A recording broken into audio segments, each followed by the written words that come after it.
아주 오랜만에 이 자리에 서서 말씀을 나누게 되는데요. 다시 이 자리에서 함께 하나님을 찬양하고 또 말씀을 나눌 수 있어서 정말 기쁘고 감사한 마음입니다. 이 시간 하나님께서 우리 모두에게 은혜 주시기를 바랍니다. 오늘 하나님께서 우리에게 주시는 말씀은 욥기 1장 20절에서 22절까지 말씀입니다.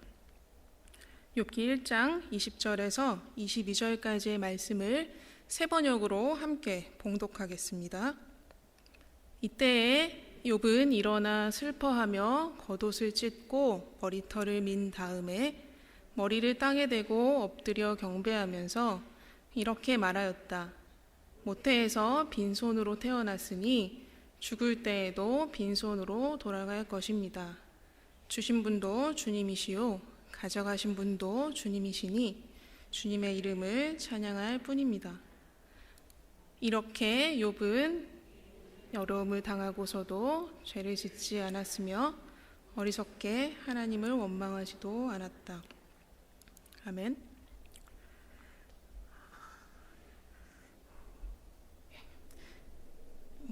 우리는 지금 상실의 시대를 살아가고 있습니다. 일상에서 평범하게 누릴 수 있었던 많은 것들을 지난 2년에 가까운 시간 동안 누리지 못한 채로 살아와야 했는데요. 그래서인지 과거에 행복했던 기억들이나 추억들을 떠올려 보는 일들이 많아지는 것 같습니다. 지금껏 살면서 가장 행복했던 일이 무엇인지 질문을 받으신다면 혹시 어떤 기억이 가장 먼저 떠오르시나요? 저에게는 아주 뚜렷하게 떠오르는 일이 한 가지 있는데 바로 이 동화책과 관련된 일입니다. 2014년에 언제 빨간 토마토가 돼요라는 제목으로 직접 동화를 쓰고 출판 비용을 사람들과 함께 모금해서 키르기스탄의 아이들에게 6,500권 정도의 동화책을 선물할 수 있었는데요. 그 일을 위해 직장도 그만뒀고 퇴직금도 많이 썼지만 돈으로도 주고 살 수 없을 만큼 저에게는 가장 행복한 기억입니다. 주인공은 초록 토마토 토토인데 토토는 빨리 자라서 어른이 되고 싶어하는 어린이 토마토입니다. 빨간 토마토가 된 토토는 자신이 힘들 때 위로하고 노래를 불러주었던 친구에게 내가 너의 비타민이 되어줄게 라고 말하면서 자기를 내어주게 되는데요.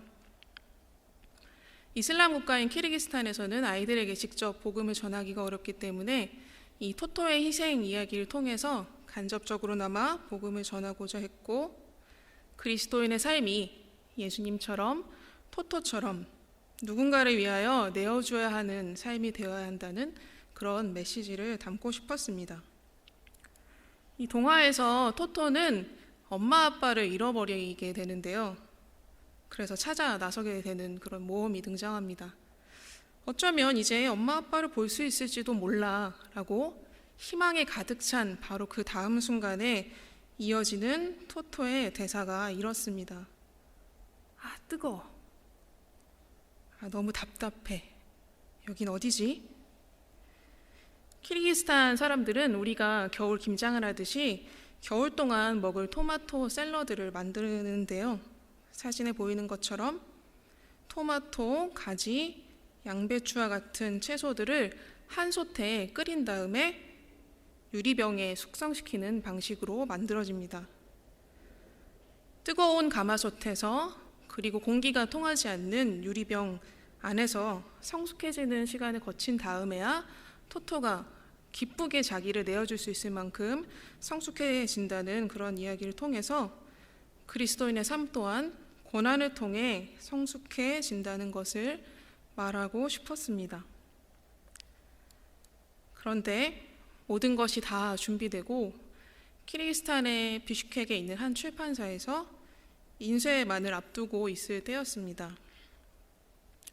갑자기 두려운 마음이 들기 시작했습니다. 7년이 지난 지금에서야 고백하는 부끄러운 마음이지만 이 책을 출판하고 나면 정말로 내가 글을 쓴 대로 살아가야 할까봐 인쇄물로 만들고 난 뒤에는 되돌릴 수 없이 나를 내어주고 희생하는 삶을 살아가게 될까봐 내가 원하지 않는 방향이어도 가야만 할까봐 두려웠습니다. 그리스도인의 삶은 이래야 합니다 라고 글을 쓰고 말하는 것은 너무나도 쉬운 일이었는데 제가 쓴 대로 또 말한 대로 살아야 한다는 게 그 당시에는 부끄럽게도 굉장히 진지하게 두려웠고 무거운 책임감도 들었던 것 같습니다. 여러분은 예수님을 왜 믿으십니까?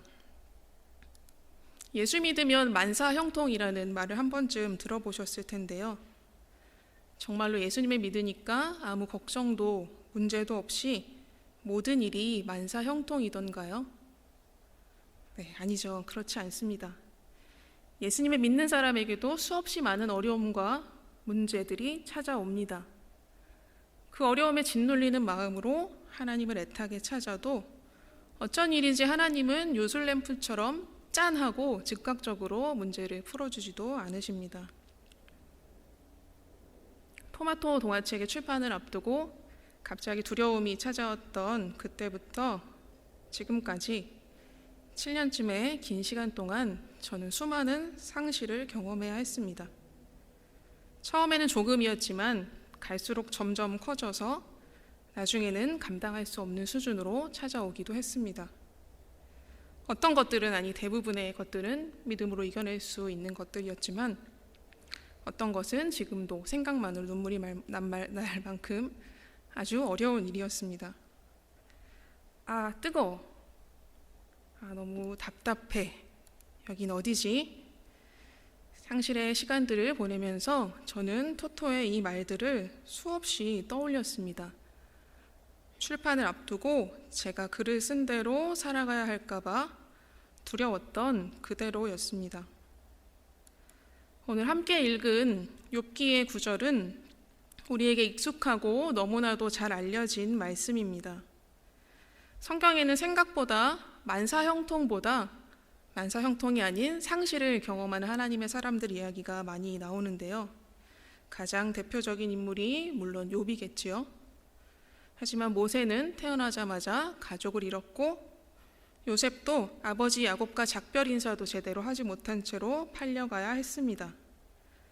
나오미는 남편과 두 아들을 잃었고 신약의 스데반은 목숨을 잃었습니다. 오늘 이 시간에는 잘 알려진 욥의 이야기가 아니라 욥의 부인에 대해서 한번 생각해 보았으면 하는데요. 욥의 부인뿐 아니라 베드로의 부인 이야기도 함께 나누려고 합니다. 욥의 부인과 베드로의 부인. 남편들에 비하면 이 두 사람에 대한 성경의 직접적인 기록은 아예 없거나 많지 않습니다. 그런데 이 둘에게는 한 가지 뚜렷한 공통점이 있습니다. 바로 남편이 모든 것을 잃어버리는 상실을 경험했다는 사실입니다. 욥은 고난의 아이콘으로, 베드로는 예수님을 부인한 배신의 아이콘으로 잘 알려져 있는데 이 베드로가 처음부터 그랬던 것은 아닙니다. 누가복음 5장 11절 말씀입니다. 그들이 베드로 육지에 대고 모든 것을 버려두고 예수를 따르니라. 아멘. 사람 낚는 어부가 될 것이란 주님의 부르심에 베드로도 처음에는 단번에 그 모든 것을 그리고 그것도 자발적으로 상실하기를 선택했습니다. 부인과 어떠한 상의도 하지 않고 말이죠. 물론 이후에는 예수님의 십자가 죽음 앞에서 두려움에 휩싸여 3번이나 나는 모른다, 나는 그분과 상관이 없다라고 주님을 부인하였지만 그것이 베드로 이야기의 마지막은 아니었습니다. 요한복음 21장 17절에서 19절까지 말씀을 한 목소리로 봉독하겠습니다. 3번째 이르시되 요한의 아들 시몬아 내가 나를 사랑하느냐 하시니 주께서 3번째 내가 나를 사랑하느냐 하심으로 베드로가 근심하여 이르되 주님 모든 것을 아시오매 내가 주님을 사랑하는 줄을 주님께서 아시나이다. 예수께서 이르시되 내 양을 먹이라.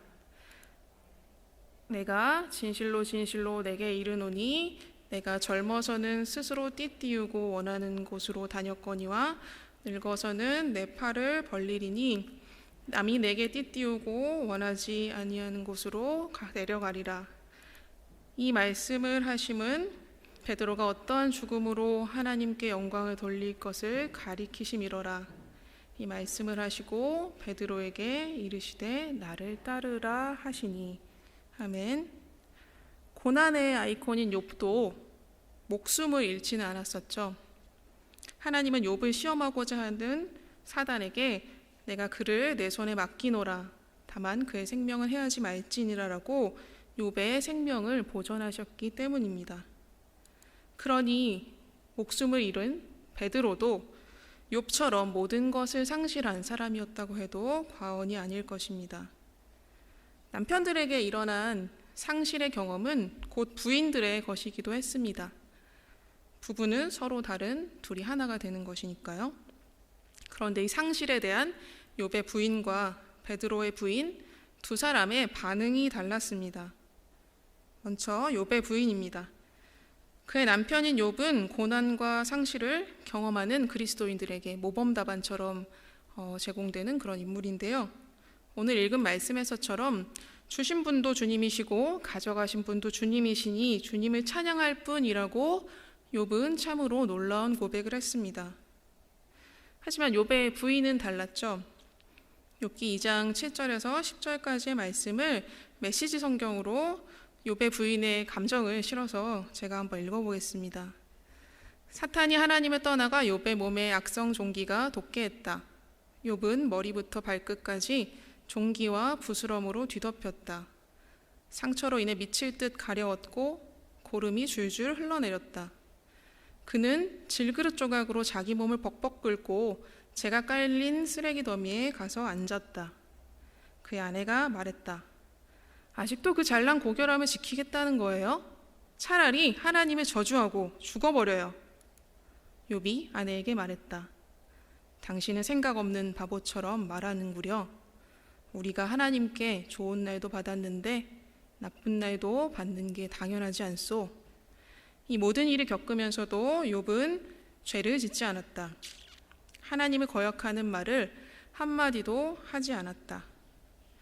바로 이 구절 때문에 욥의 부인은 지금까지 믿음이 형편없는 사람, 고난당한 남편을 위로하기는커녕 비난을 퍼붓는 악처의 표본처럼 여겨져 왔는데요.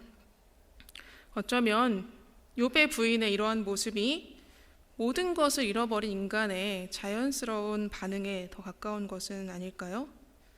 그런 상황에서 욥처럼 믿음의 고백을 드릴 수 있는 사람이 과연 몇이나 되겠습니까? 믿음으로 이겨내고 감사하다가도 지치는 마음이나 원망하는 마음이 드는 게 어쩌면 당연했을 수도 있겠죠. 모든 재산과 자녀들을 잃고도 쓰레기 더미에 앉아서 자기 몸을 벅벅 긁고 있는 남편의 모습이 속상하고 한스러워서 심한 말이 나갔던 것일 수도 있습니다. 하지만 욥기에서 욥의 부인에 대한 기록은 방금 읽은 이 내용뿐입니다. 그 뒤로는 욥의 부인에 대한 기록이 없습니다.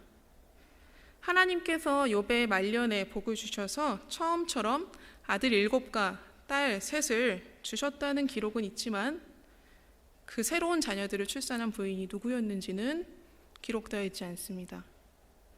만약 욥의 부인이 그의 남편처럼 내가 죽게 대하여 귀로 듣기만 하였사오나 이제는 눈으로 주를 배움나이다 라고 진심으로 변화한 그런 중심의 변화에 고백을 할 수 있었다면 하나님을 욕하고 죽으라 남편을 저주했던 그 믿음 없는 말을 회개하고 돌이켰다면 성경이 그 변화에 대해서 기록하지 않았을까 짐작해 볼 뿐입니다. 그렇다면 베드로의 부인은 어떨까요? 2년 전에 기쁨을 주는 나무라는 기독교 잡지에 실렸던 어느 목사님의 글 일부를 읽어드리려고 합니다. 베드로의 부인에 대해서 있었을 법한 이야기를 상상력을 발휘해 쓰신 글의 앞부분인데 조금 길지만 읽어보겠습니다. 어느 날 남편은 집을 떠나 나사렛 예수를 따르겠다고 했다. 가정과 일밖에 모르던 남자였다. 열심히 일하여 배 한 척 마련했을 때 그가 얼마나 기뻐했는지 생생하다. 물고기를 잡으면 콧노래를 부르며 집으로 왔던 그였다. 일찍 돌아가신 부모님을 대신하여 친정어머니를 모시고자 했을 땐 정말 감격하였다. 이 남자와 함께 평생을 행복하게 살 줄 알았다. 그런 그가 변했다. 예수를 만난 이후 남편은 배와 그물을 버려두고 집을 떠나겠다고 했다. 매일같이 배와 그물을 갈고 닦고 청소하며 소중하게 여기던 그가 그 모든 것을 버렸다. 나는 너무나 놀라고 당황하여 어찌 말을 해야 할지 몰랐다. 모아놓은 재산도 별로 없는데 떠나겠다는 남편을 막을 수가 없었다. 이제 생계는 오로지 내가 감당해야 할 몫이 되었다. 그래도 남편이 결단하고 가는 길이라면 기쁨으로 격려하지 못할 망정 울며 불며 막아서는 안 될 일이었다. 남편이 집을 떠난 지 오래되었지만 별다른 소식이 없었다. 들려오는 풍문에는 예수에게 정신이 팔려 목숨 내놓고 따른다고 한다. 바리새인이나 사두개인들이 찾아와서 동태를 살피고 험악한 낯으로 눈알을 부라리며 위협하다가 가곤 했다. 돈 한 푼 가져다 주는 것 없지만 베드로는 나의 남편이다. 그가 비록 위험한 선택을 했다 할지라도 나는 그를 지지할 수밖에 없다. 시간만 나면 회당에 나가 남편을 위하여 기도했다. 어떠신가요? 저도 이 글을 읽기 전에는 베드로의 부인의 마음이 어땠을지는 생각해 본 적이 없습니다. 성경에는 베드로의 부인의 이야기가 실려 있지 않으니까요. 우리는 그녀의 이름조차 알 수 없습니다. 우리에게는 베드로가 모든 것을 버리고 주님을 떠나는 이 장면이 무척 감동스럽지만 그 부인의 입장에서는 당혹스럽거나 막막하고 섭섭하고 화가 나는 그런 인간적인 마음이 충분히 찾아왔을 수 있습니다. 그렇게 하루아침에 어부로서 물고기를 잡는 생계 현장과 가장이자 남편의 역할을 성실히 감당해왔던 가정을 버리고 떠난, 물론 그 부인의 시점에서 말이죠. 그런 베드로가 집으로 돌아왔던 이야기가 성경에 기록되어 있는데요. 바로 그의 장모, 그러니까 베드로의 부인의 친정어머니가 열병으로 앓아누우셨을 때의 일입니다. 집을 떠났던 베드로는 예수님을 모시고 잠시 집으로 돌아왔습니다. 그의 아내는 분명 다급하게 남편을 찾았을 것입니다. 지금이야 타이레놀 하나만으로도 열이 내릴 수 있지만 그때는 열병으로 목숨을 잃기도 했으니 말입니다. 마태복음 8장 14, 15절을 제가 봉독하겠습니다. 예수께서 베드로의 집에 들어가사 그의 장모가 열병으로 앓아누운 것을 보시고 그의 손을 만지시니 열병이 떠나가고 여인이 일어나서 예수께 수종들더라. 아멘. 이 15절에서 그의 손을 만지시니에는 만지다라는 뜻이 있는 헬라어 합토의 재귀형인 합토마이가 사용되었는데요. 합토마이는 신약 성경에 모두 33번 등장하는데 그중 29번이 모두 복음서에 있고 거의가 예수님의 치유 사역에 사용되고 있습니다. 당시에는 병든 사람을 만지는 것이 유대교 율법에 의해 부정한 일로 여겨졌음에도 불구하고 예수님은 병든 이들을 불쌍히 여기시며 그들을 만지셨습니다. 그리고 그때마다 치유가 일어났습니다. 성경에는 기록되어 있지 않지만 초대교회 교부인 알렉산드리아의 클레멘트에 의하면 베드로 부부는 같은 날, 같은 시간, 같은 장소에서 순교했다고 전해집니다. 베드로의 부인은 자신의 집에 찾아온 예수님을 만났고 그분의 능력을 경험했고 병든 자는 부정하다는 율법의 경계를 넘어서 자신의 어머니를 만져주시는 주님의 사랑을 경험했습니다.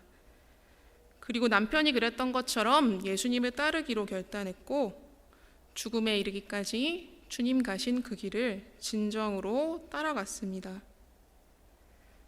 우리는 상실의 시대를 살아왔고 또 살아가고 있습니다. 비단 코로나 때문만은 아닙니다.